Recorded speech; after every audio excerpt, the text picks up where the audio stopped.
All right, we'll call to order the meeting of the Gainesville Community Reinvestment Area Advisory Board, July 19th, 2022 at 5:37 p.m. And we'll move on to roll call. As I stated, Member Osgood is still on the roster. He resigned earlier today. Member Blount, not here. Member Devonda Brown. Here. Member Fox, again, excused, may be joining us via Zoom. Mr. Idy, he is excused. Member Mitchell. Present. Member Nordquist. Here. And Chairman Palmer. Here. Member Seawright.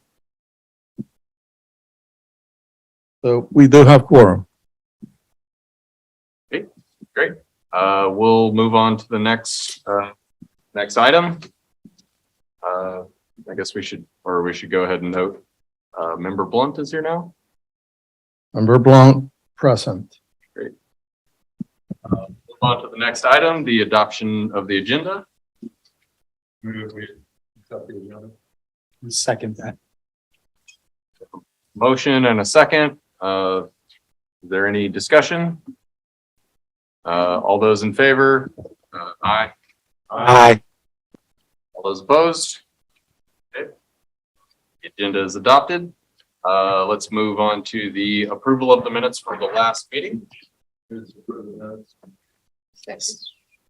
right, we've got a motion and a second. Any discussion? No discussion. All those in favor? Aye. Aye. Those opposed? All right, sounds good. The minutes have been approved. Mr. Chairman, who moved? Member Norquist and then Member Brown. Seconded.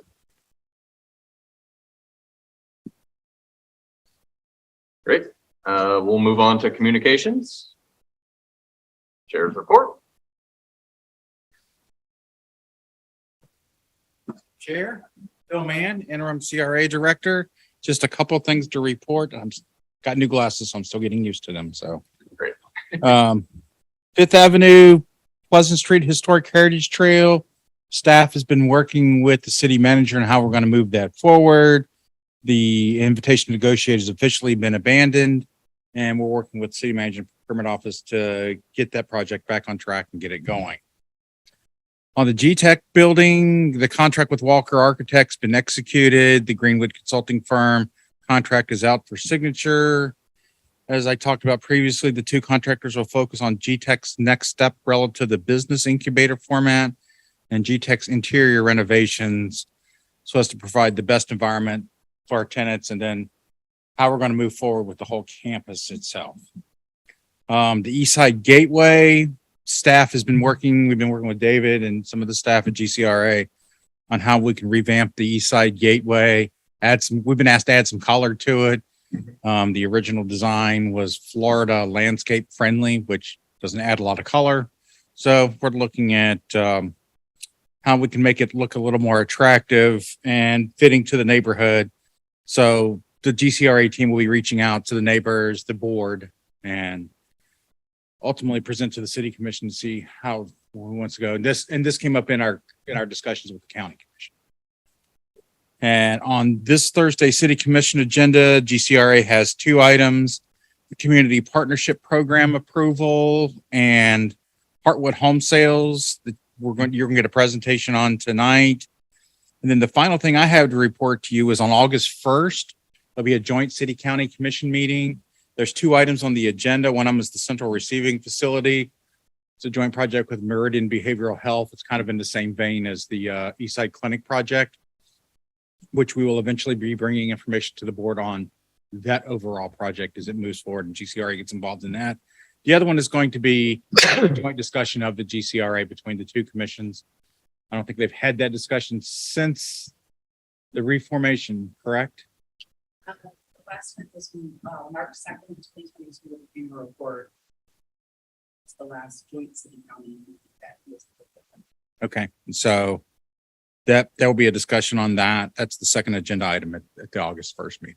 Okay, Great. Is there a way I could request staff to just send the board members a notice just for a reminder that that's coming up on August 1st? The JCC? Mm-hmm. You know what time that is supposed to start? You all know what time it is up here? I do not, but I will include that on my notification. Great, thank I you. will look when I return to my seat.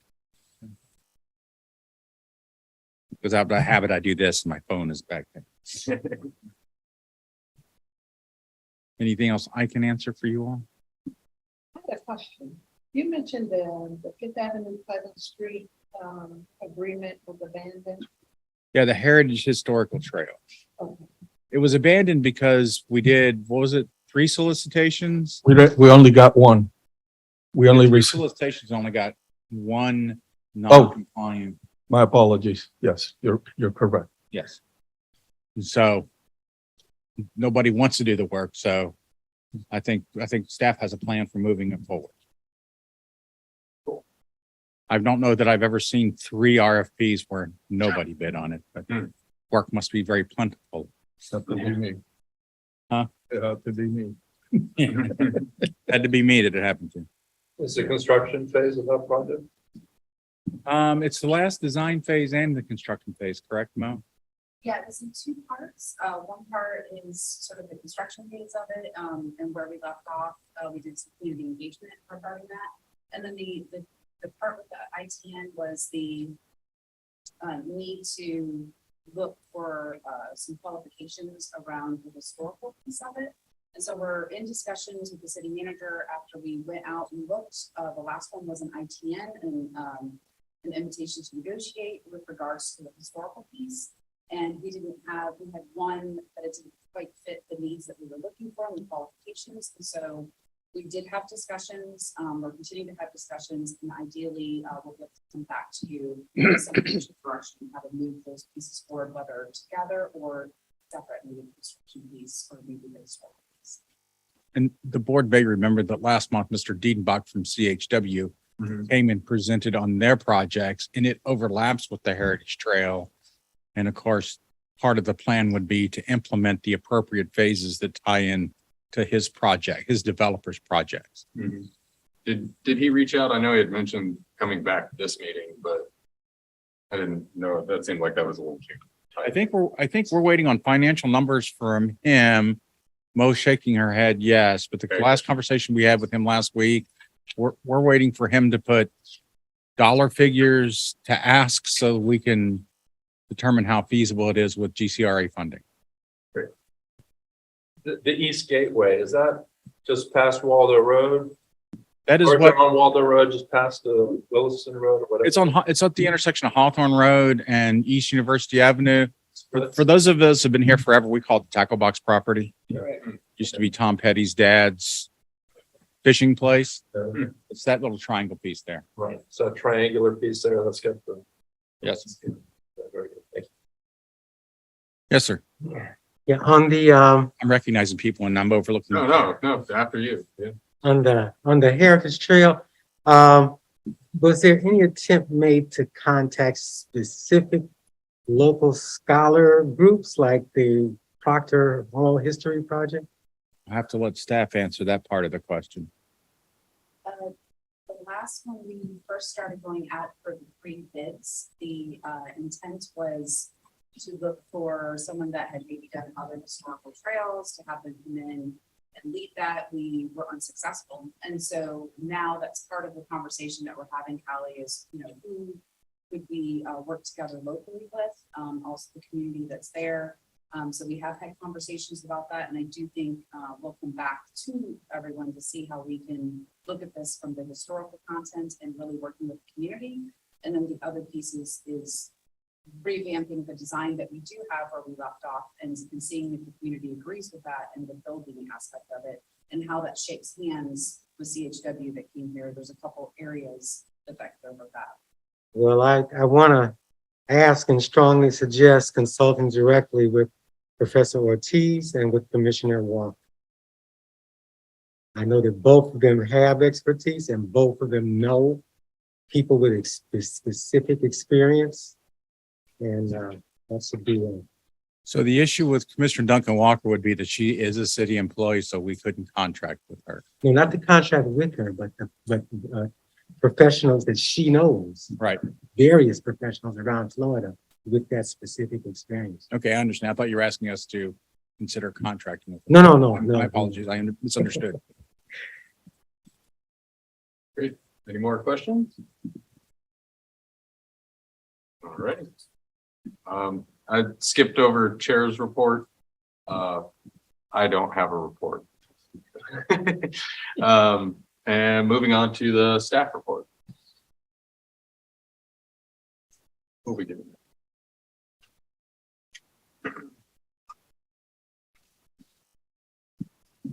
Good evening, members of the board. This presentation, Tricia will queue up. This is a presentation that Tricia has put together, and it is what, unfortunately, she's in quarantine, so I'm here presenting it, and we'll be presenting it next Thursday. And my name's Ray Haver. I'm a manager, recently started with the GCRA.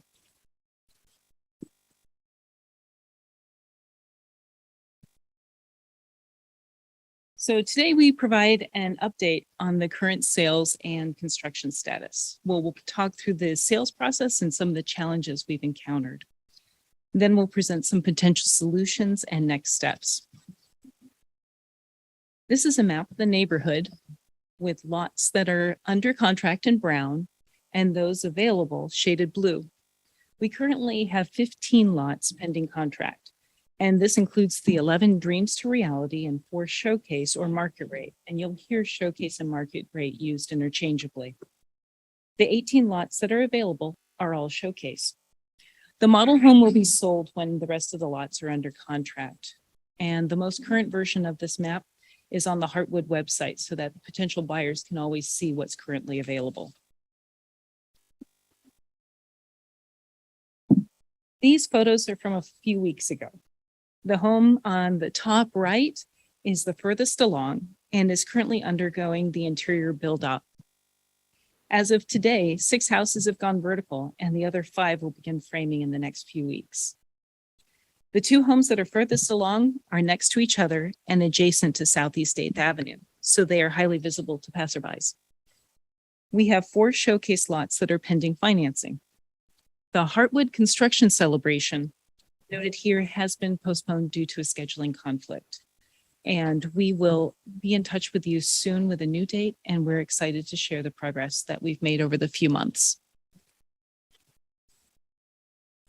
Now we'll talk through the process that the showcase home buyers go through. The showcase lots are being sold as a home model and a lot combination. The buyers first choose their model and the lot and execute a contract on the vacant land with the city. That contract requires the builders to execute a construction contract with the builder within 45 days.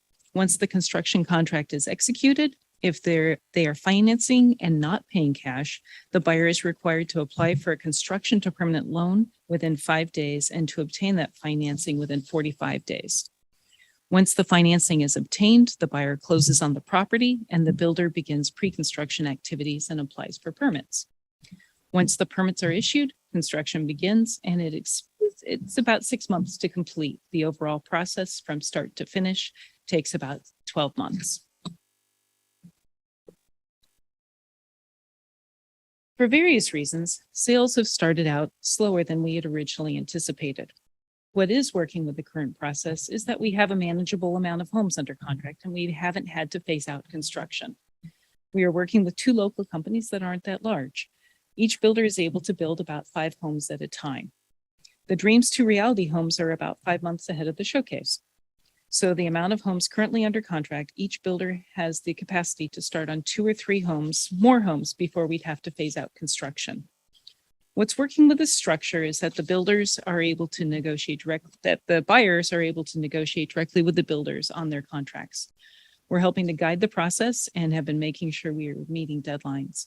We're also helping guide the color selection process and ensure that the homes fall within the design guidelines and have harmony. There are some challenges we've encountered.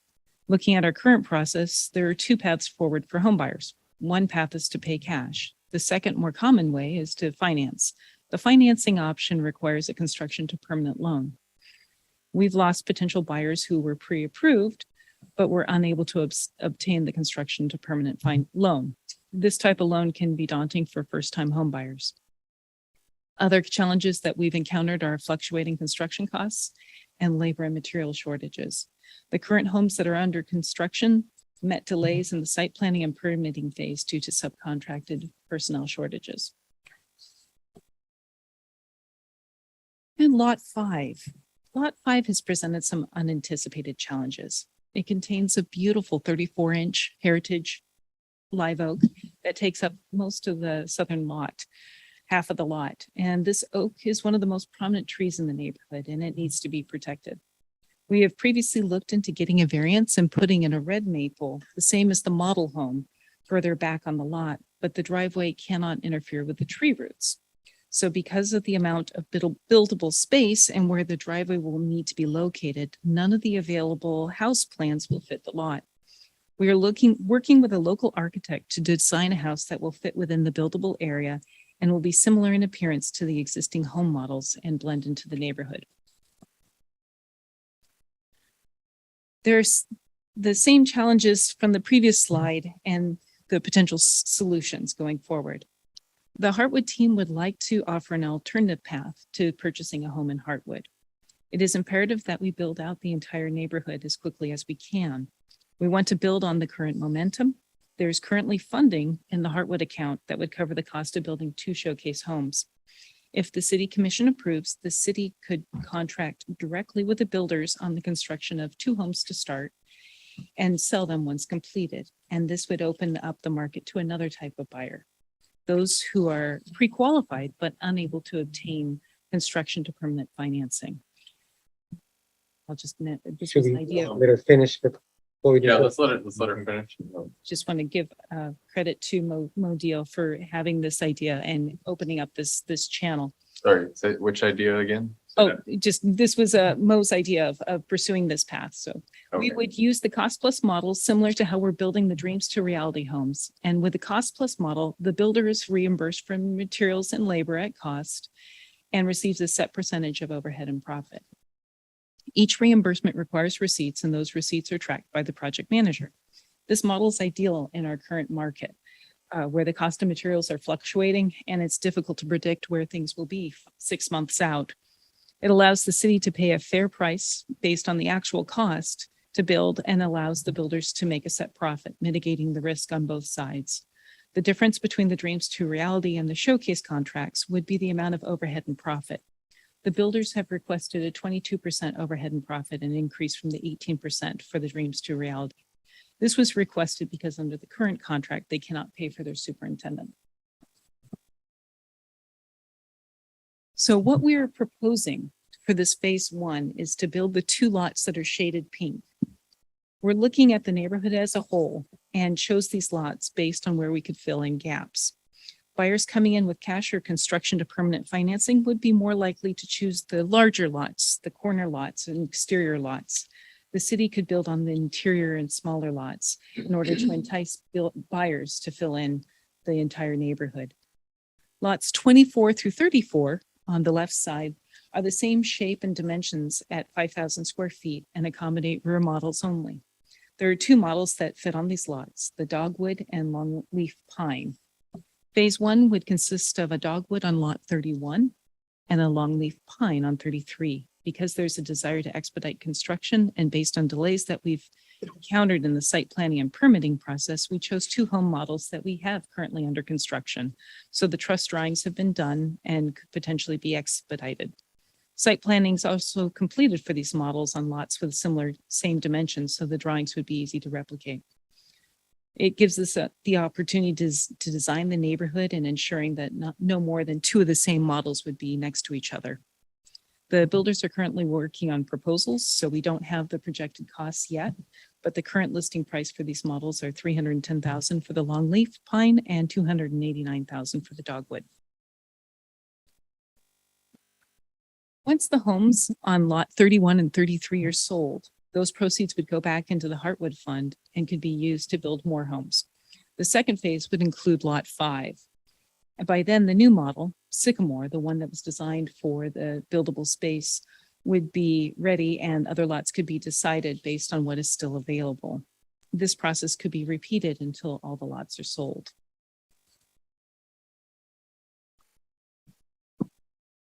So our request to the advisory board is to approve the request to use up to 620,000 of the GCRA Heartwood funds to build 1 or 2 market rate homes at a time in Heartwood as the lot availability allows.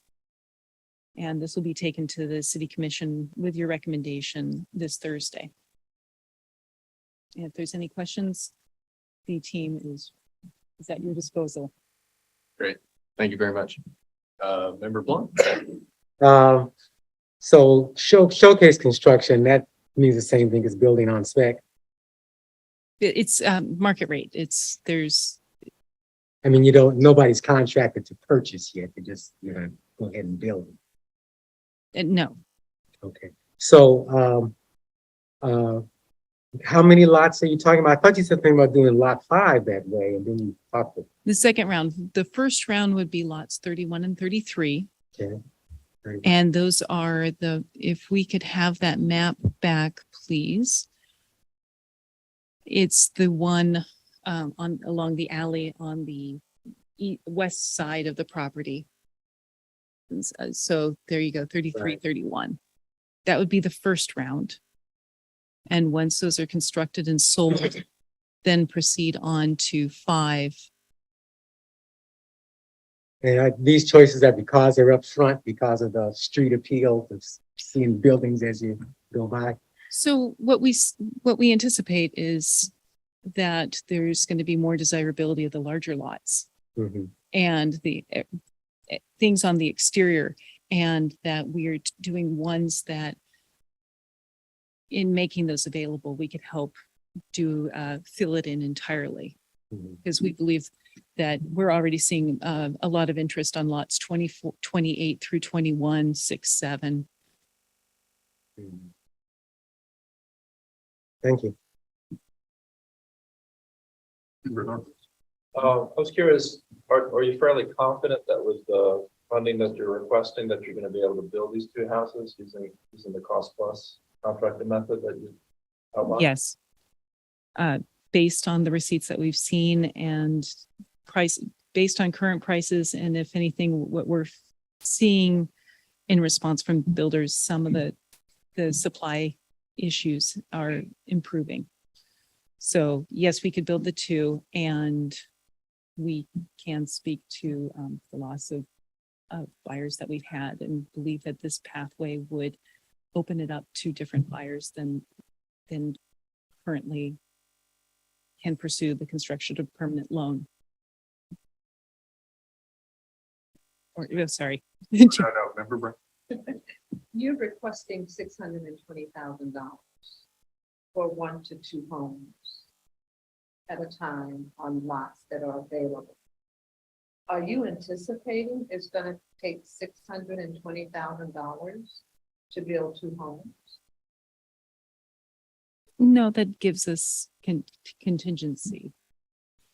It's just that we want to ensure that we don't need to come back, or, it allows a contingency, and you're going to ensure that it's sufficient to build the 2 homes. I do hope so. It seems like it should work out. I mean, the land cost is probably already factored into that sales price, but they don't have to buy the land ahead of time. So there's that margin, and then that also covers the builder's margin as well. So it's probably closer a bit. It's a lot of money Yeah. Oh, yeah. for 2 homes in my perspective. Oh, yeah. So that was why I asked the question, but you mentioned contingencies and all of these things. But again, I still can't see $310,000 to build any of those. What's right now, do you know the square footage of either of those homes? The model home, which is a red maple, is 1,489. Trisha, do you have that off the top of your head? No, hold on, actually. The red maple is 1389, but hold on. The dogwood is 2,204 square feet and the longleaf pine is 2,344 square feet. That's heated and cooled or under? Heated and cooled. Under, And as, hold on, yes, because heated and cooled is lower than that, excuse me, yes. yeah, I mean, one thing I would add, I mean, this is 300 and, I mean, we're seeing, as a realtor, we're seeing, 200 to 250 a square foot for new construction costs nowadays. And yeah, that's crazy. So 1,500 square foot is $300,000 nowadays. I'm just thinking of what the market, what the sales price is gonna ultimately be. There would be no profit, I guess. You're just basically getting your money back to build another home. Yeah, for the city, it doesn't seem like there's major profit motive Right, here yeah, within this. That's not there. Yeah, It can't be. yeah. We just want to ensure that all lots are built out. Okay, okay. And doing two at a time minimizes the city's exposure. Um, Should the market make a correction, suddenly we position ourselves with two homes Yeah. to sell those. Yeah, yeah. Mhm. Member Mitchell? So let's say that, I just want to understand the restrictions. Let's just say that somebody comes in and says, well, I don't want lot 31 and 33. Can I get the +1 deal on something else other than those two lots, even if they're not in phase one? So the way that they could pursue a construction to permit, they could pursue cash. The way that this is structured is to do the lots that we feel are harder to sell. And that's why we're pursuing this financing option, So it's limited to the ones you deem that are harder to sell. You 31 and would not 33. offer that hybrid of financing for other lots. No. Until later on. Yeah. Yeah, so first 31, 32, 31, 33, then 5 and another lot. And then it would go into another It's- 2. It's according to your order. Okay. Gotcha. Thank you. Member Plum? So over the long haul, we're gonna see either the same model built by different companies in some cases, right? The different builders are gonna be building that same model sometimes. So there's 11 models of homes for this subdivision with restrictions on what can be so many per. Yeah, what can fit on some lots, a lot of it. Right, there's the, how large is your lot, what considerations, there's setback distances with the trees that Mhm. restrict the area. And there's 2 builders. Oh, okay, I thought I heard mention of more than 2 buildings.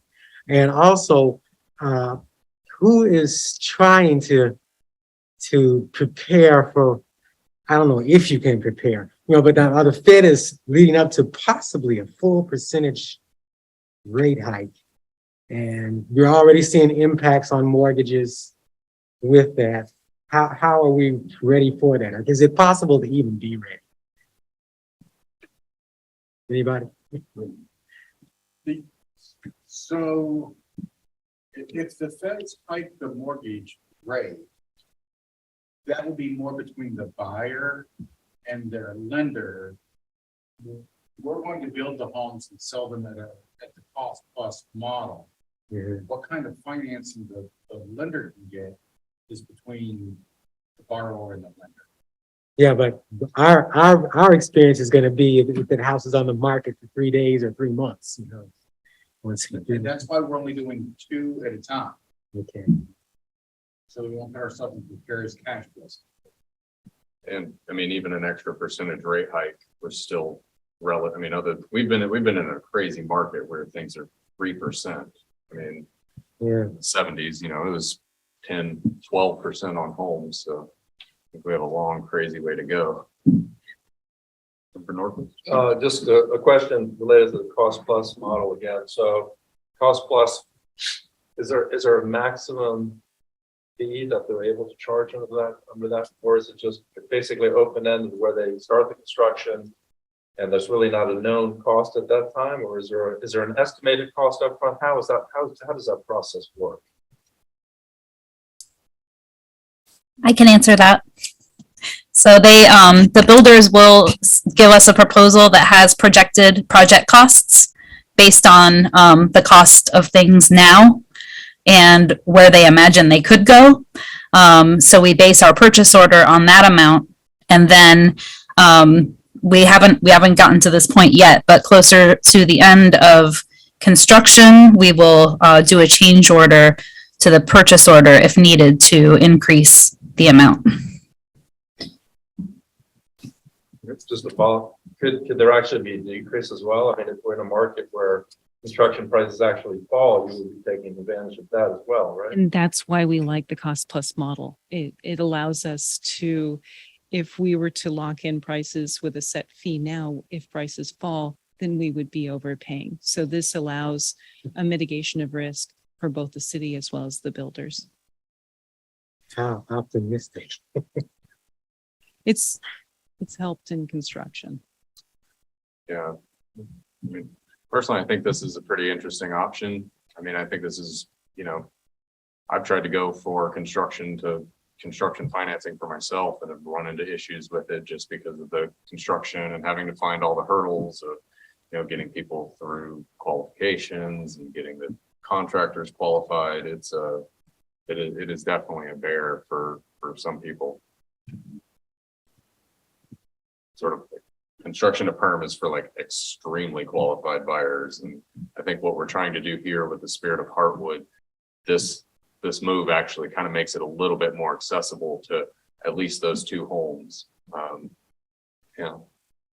The downside that when we discussed this internally and with the city manager, the only really downside I see to this is if you come in and meet with the builder, you get to pick certain nuances, colors.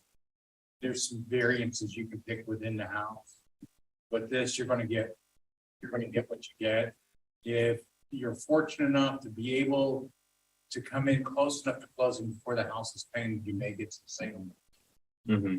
But beyond that, it's going to be stock instead of your personal touch. Would there be opportunities for us to, I mean, I've seen a lot of builders do this where I just would like to make sure that this is a consideration there. A lot of builders, when they're doing these spec homes, they'll put them up there and they'll start marketing them and they'll start having them listed for sale as it's ready to go. It's in construction, and almost once it's under construction, it seems like the banks are, willing to say, all right, cool, we'll lock in your rate for 90 days from now or something like that. And then as long as they're being marketed ahead of time, those first few months, then I think we'd have a really good opportunity to potentially have those pre-sale people or those kind of like the pre-qualified people ready to go the second the thing is available for the market or available for move in. And Bo or Ray or Trisha may not totally agree with me, but we were thinking along those same lines that as soon as we can lock one in and get it sold, we can possibly do a contract for the next. It's all about having two under construction at our risk at the time. Is there any concern under the cost plus that the cost of the houses would actually be such that the affordability of them are no longer going to be there, so that the target audience that you're trying to get to purchase the home would no longer have the buying power to buy the house? Has that been thought about at all? We have put some thought into that because what's been happening is as we've entered into these agreements with those homes, there's an escalation clause. And what's happened on a couple of occasions is we get to the point where the escalation clause kicks in, and then the buyer, when the escalation clause kicks in, the buyer has the option to back out. Or sometimes their qualification changing the escalation clause. They don't qualify for the loan they were trying to get. So we've thought about that as well. So that's hopefully the price of the home will remain the same as it was going to be if we sold it that way. I mean, the problem is, and I think you've done a really good job of describing it, we don't control the market. And that's why we're only doing two at a time. Because there could be a total, let's hope not, there could be a total crash and we're only sitting on two homes instead of 20. Member Brown? Did you find that throughout this process that you were having difficulty getting people to qualify for the construction time? And that's why you opted to go with this process instead? Nobody seems to want to write construction loans right now. They want to write mortgages, not construction loans. That's what the people who have approached us are saying. Trish, is that correct? Yeah, we have had a handful of buyers that were pre-qualified either for FHA or traditional loans, but they were unable to get the construction to perm. So it's just it's an extra hurdle. Yeah. And that's actually a really interesting point that I didn't think about this, that, I mean, I know it's a big note and it's a big house or a big total cost, but these being built and ready to go allows people to do an FHA loan, which would allow them to put, somewhere in the like 1% range down, as opposed to on a construction to perm loan. I think you need to be around 15, what was it? It's about 10%. Yeah, 20. That was one of the thoughts in this, is that allowing, the way we were doing it are wonderful options. However, by opening up a third gateway to get this to completion for Heartwood, is that we were not having an opportunity where we could have first-time home buyers who would love this opportunity to have a brand new construction home, but they couldn't do FHA because of the construction of firms. That's where that conversation and thought started, was how can we open up a third pipeline and filter this in and minimize our risk as a city and use the funds that were already there, do 2 at a time, and then until the entire Heartwood is held. That, you nailed it right there, is the FHA. That's where you started it. That's a huge for accessibility. Buyers. Would there be, is there a way, or I don't know if this crosses into anything, is there a way to prioritize FHA buyers for this type of a program? Because I think if FHA has income requirements and income restrictions on things, and if we prioritized FHA buyers, that might be a good way to kind of shoehorn us towards people who are trying to offer a more accessible home to people. What we found working with our real estate team is that they feel like this opportunity, if approved or supported by you all and supported by the commission, that the minute we open up what I'm calling the third pipeline to getting this project complete, is that we will absolutely have plenty of buyers, not just FHA, coming forward, because it is easier right now to get a construction loan versus a construction firm. So we do meet on a weekly basis and talk about the market and all these wonderful conversations that we're having. And we feel that the minute we start building, that we're going to have buyers. And there was another program that my son, who was in Baton Rouge, there was another fellow program that was an FHA, because they were first-time home buyers. They qualified for, and it had a lower income threshold than the FHA. I just texted you guys what was, but they're coming for it.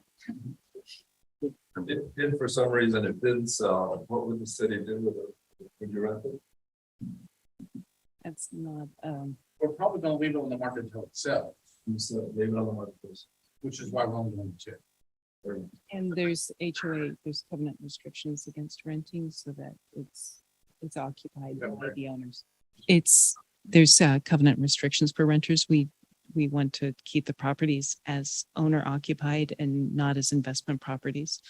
I guess my question would be whether or not there's, all right, we listed at 310, sits 30 days. Is there a plan to reduce it a little bit based on recommendation of the real estate? I mean, I know the real estate team here is experts, but is the city, have we addressed or thought about that? All right, it's been sitting 30 days. Let's get some action on it. Drop it 5K. Okay, another 30 days, another 5, another 30 days, another, like those kind of things, so that we're not just sitting on something that's, especially if the market's going this direction and we're just sitting up here, it's just going to sit longer and longer. He's hitting the questions I raised. Were you in our meetings? So the things that we talked about, to your point, is we really need to price the homes at what the market will bear. With the baseline price point being cost plus a percentage. So hopefully there's some leeway in there that would allow us to do some reduction. Mhm, But again, I keep going back to we're only doing two, mhm. so that if we have to eat the cost plus, if we have to pay the profit to the builder, we've only did it for 2 homes instead of 20. Okay. Yeah, no, I just wanted to make sure there was a plan for, it's not selling at this price. We need a price reduction if the market's going down kind of. Yes, thing. we're gonna have to do something, which is why, and we have discussed this as a team, but what we should do is a market analysis for what the house should sell for, listed at that price, knowing that this is the list price, and we've got this much play and how much we can sell it. Mhm. If there was any profit we make, we'd obviously go back into the program. Yeah, and I guess, with all of with 310 being a target price, probably the land cost is gonna be where I guess any of that margin is made up for the city. We've already planned it, right? Yeah. Land cost is already. Yeah, so that means there should be roughly, in each home, 10% of that, would factor in and around land. Member Brown? Oh, sorry. Had to sign up first. Sorry, Member Brown. I want to push the question about if we feel stuck with something. I mean, we're not going to leave anything on the market indefinitely. At some point, we're going to say, this is just not selling. So I want to ask, what's the plan then? And maybe suggest also that that such a unit be handled the way the city handled NSP homes and place it with an agency like a housing authority or somebody that does case management along with special case rentals. So we have been working with Corey Harris, the new housing strategist. Mhm. So if it was not to sell, we would work with Corey and see what programs we could use to get somebody. It's not gonna set in. What would your time frame on that is that, or I guess I would either, whether or not, I guess I'm asking, is there a time frame on that? Or I would also like to make the suggestion of, if it sits for 6 months, that's probably a really solid sign that you're way off base with where the price is, with the market. I mean, 6 months is forever in this market. Right. And, part of it's going to be the market has changed. This is your business. The market has changed on a routine basis. Mhm. So whatever that time period would be compatible with whatever the market is. I mean, right now I know houses are getting sold before they even go on the market. Mhm. So let's try to look on the optimist side. Well, no, I just like to know that the contingencies or the contingent, like, I think all of this is, we've got a great optimistic thing. I just like to, for me, it's if the contingencies are there and know that it's going to sit for 6 months or, go for the reduction, like 6 months is kind of like enough time to know if it's in the right place or not. I mean, if somebody can't get a loan for that. Yeah, and I think that would be a decision that Team Dynamo would have to work with our real estate agent as to what the appropriate space in the market is at that time. Okay. And not let it set too long and become stale. Okay. Yeah, I would encourage to see if you guys could put some sort of a time frame on the new homes, because typically that's one of those things that, like, in a regular market where you've got multiple realtors, you sign your listing contract for 6 months, they don't do it in 6 months, you're like, get these guys out of here. But since we have a much bigger deal with them, and they're going to be going on longer, there may be a better kind of a trigger for that, like a time frame trigger for when for making decisions for, like, oh, does that need to go to the program, like Member Blunt spoke about. Question. In light of, I think it's 34 homes today, 34 total. How many open market homes are under contract? Or 4. Based upon the interest that was prior when this development started, I think it was hundreds of individuals, correct? That was on a waiting list for this. Exactly. with that, how many of those how many in that list have been processed out, eliminated, or considered, particularly in regards to the market rate properties? With that being said, if that's an indication of the community not selling, or indication of what the future looks like for the development, for the open market properties, is there a possibility that those could or would turn into dreams to reality or first time home buyer type properties? So instead of just having 11 dreams to reality, you may have 20 dreams. Has that been thought about or considered?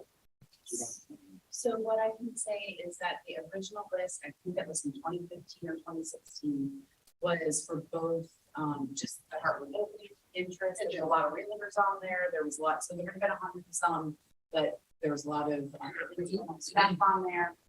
We obviously, everything with that to the million, we reach out.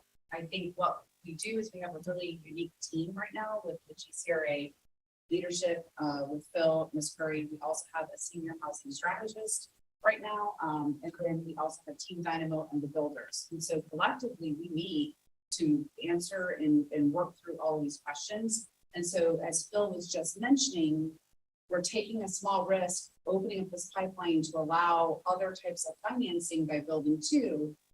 But that would be potentially an option if we found ourselves in a situation, let's say these two sell right away. And we have some market rates that the dreams to reality have already sold, they're under construction. Let's say we get down to one house and it happens to be lot 5 of the big oak tree. What that might end up happening is that if we found 6 months went down, this collective team would then make the decision to look at all of our housing needs, not just, this real one city opportunity. So housing, what they have available, including what we have done before, this would be dreams to reality. And if it was determined by this team that, it's been sitting for 6 months, it has a very large oak tree, this is the new plan that we have, and dreams to reality is a solution, I think that would be a potential solution. That's why it didn't feel so scary to take that 2-house risk. I do think these first two, what we're hearing with this collective team, will be positive and they'll sell more. But we could find ourselves, I keep looking at good old lot 5. And if we do, and dreams to reality is that opportunity, then I think collectively that decision would be made, and I'll let you. So the other thing to piece into this, and this Curry's got me, my main focus is infrastructure, the overall infrastructure of the organization and the community. So one of the other projects that I'm working on, the GCR is working on, is the Eastside Clinic. And we just got RTS got a huge grant of which $4 million is for a transfer station at the Eastside Clinic. And we're also looking at community paramedicine. All this stuff will be coming out. Yeah, no, I'm sorry, I didn't mean that as like you're hiding. Oh, that's cool. I know. We've got to do a few things Yeah. before all the press releases start. We've got to dot the i's and cross the t's. But we've been discussing it, and this is all going to occur across the street from Berkeley. So when I start looking at the larger picture from an infrastructure standpoint, I've got a brand new subdivision that's going on the south side. I've got a medical clinic and a transit hub that's going to connect all the way through to the GTEC side, possibly a food hub on the same side, possibly the city's paramedicine program. So I'm going to start. We're hoping we're start creating jobs, synergy, that'll all start blending right there in that GTEC Parkwood area. I know there was discussion of that new development coming over there as well on that site. I thought there was a more of like an affordable housing development around that area. Yeah, there's 2 properties. One's immediately west of the Heartwood site, and one's immediately south of the Heartwood site. Okay. Their application for 96 affordable units got approved. Their other application did not. Okay. Their 96 unit application got approved with the county for affordable housing. Their other 80 unit did not get approved. It was apparently there was some rumors that we were gonna do some homeless housing, and just to be totally transparent, their application was for 80 garden style apartments, of which 40 would be homeless families, not homeless individuals, but homeless families. That application did not score with the state, so it did not get filed. The only other thing, if it was to sit empty, I don't know if you would consider a lease to own. That would be another way. Now, it wouldn't get your money back out, put it into the next house. You could have a lease to own program where, somebody that can't come up with a down payment is then able to pay the down payment over time. So I would just throw that out as another consideration. And that's one of the advantages we would have as a government.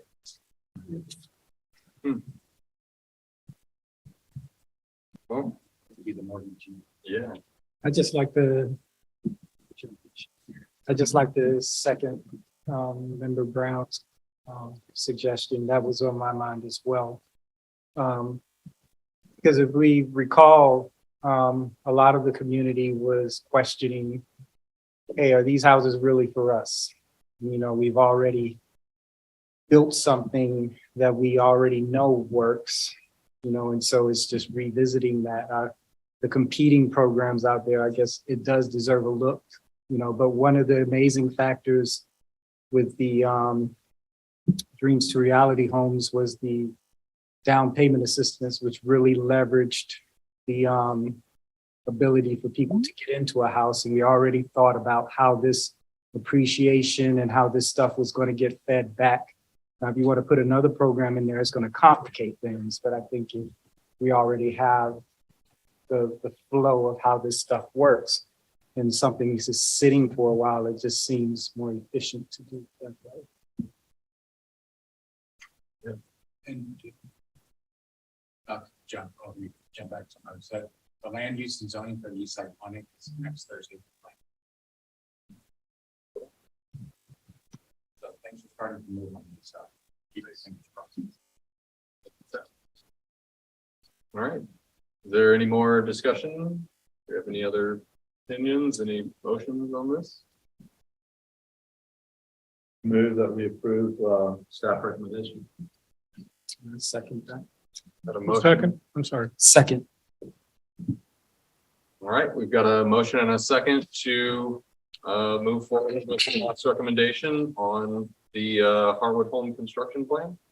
All those in favor, aye? Aye. Those opposed? Motion carries. Great. Thank you. Yeah, I think this will be an exciting thing. All righty, on to the next thing. Do we have any public comment? Anybody in the room? Public? All right, hearing no public comment, any member comments? Member Blunt. I wanted to mention two things. On the last presentation, there was some talk about RTS possibly having a transfer station at that East Side Clinic location. I want to urge GCRA staff to make good use of an opportunity to interact with RTS to get better customer service out of it. And this is something I've mentioned to the city commission. One specific thing I've mentioned to the city commission several times lately. This thing over here is called, over there, it's called transfer station, right? Has anybody ever tried to transfer from one moving vehicle to another moving vehicle? I urge all of you to do so. If you don't use the buses, do some bus riding, talk to some riders. Imagine the frustration. You're taking a bus 7 into the downtown transfer station because you need a bus 1. And as you're rolling in on bus 7, you see the one leaving before your bus parks. RTS needs to understand what transfer means, that all the buses need to be sitting still together for a few minutes so people can transfer. And that means that I, as a rider, coming and seeing the bus I needed leaving just moments before I could have caught it, I get to wait another 40 to 60 minutes for the next one. This is what makes RTS this is some of what makes RTS so unpopular. And some of the other stuff involves internal stuff with driver morale that some of the drivers take out on passengers. That's even more complex.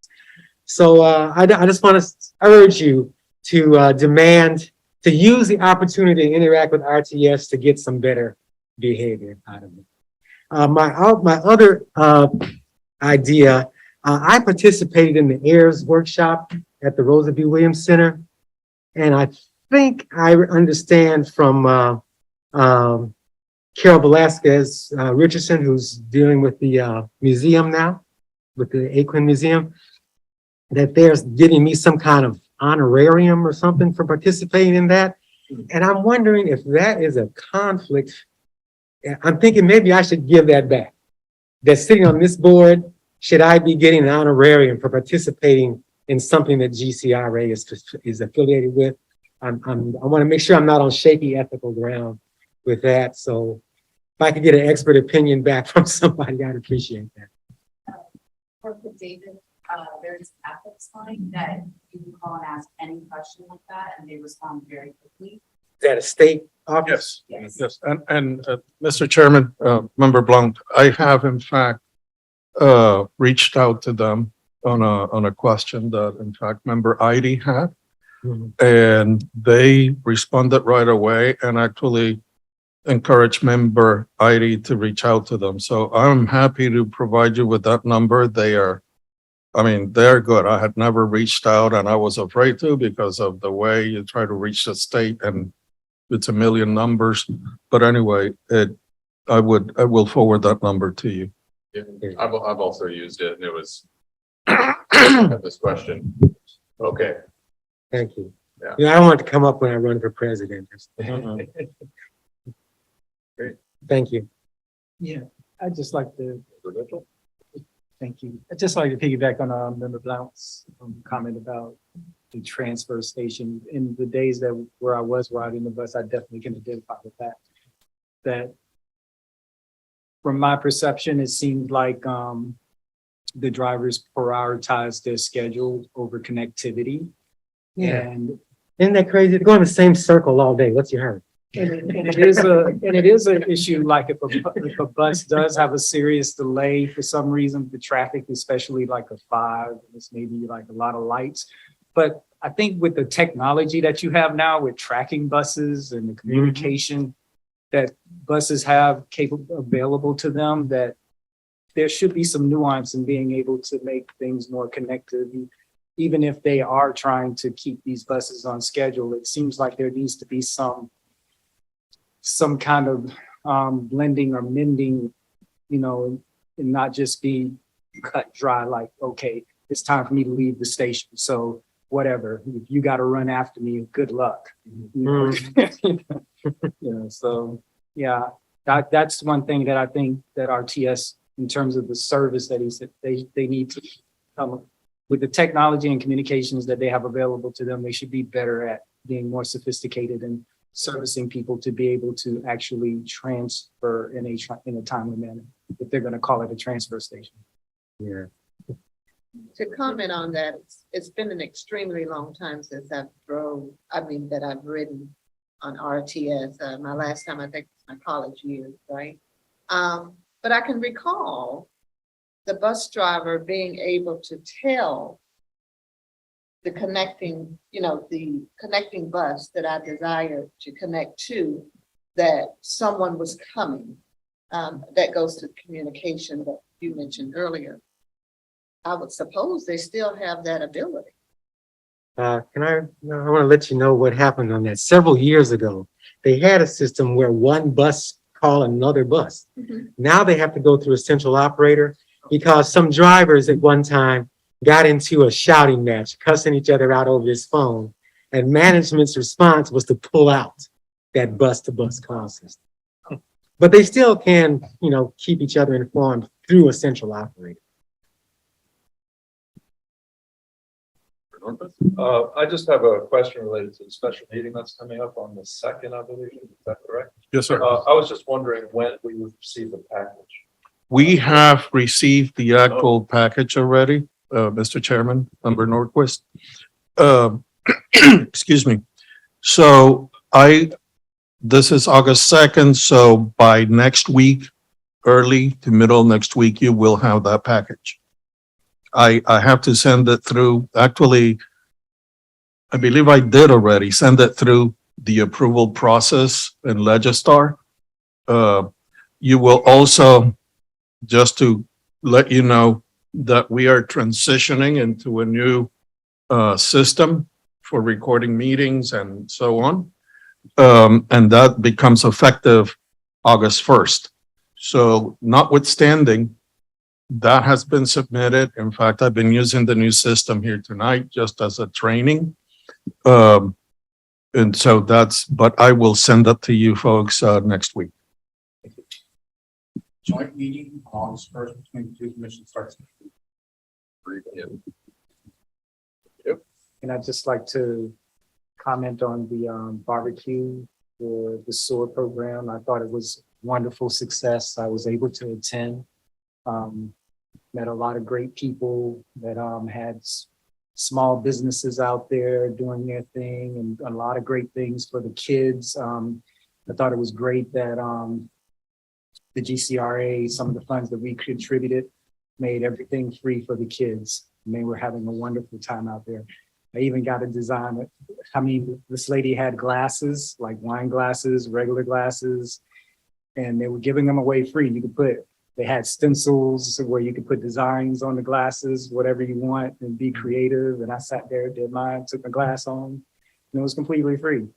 So hats off to you guys and making that happen. I think for what we're trying to do for the community piece of what people want, when we did our survey, that was definitely befitting of what I think people want. And also it served the economic piece as well, getting people exposure and connection to their small businesses. So bravo. Great. Yeah, thank you. Thanks for that update. All right. Short of any other comments, next meeting will be August 2nd at 5:30 for our special meeting. Other than that, with no, what's the word? Not dissent, but without any objection, that's objection. Without any objection, I'll say we're adjourned.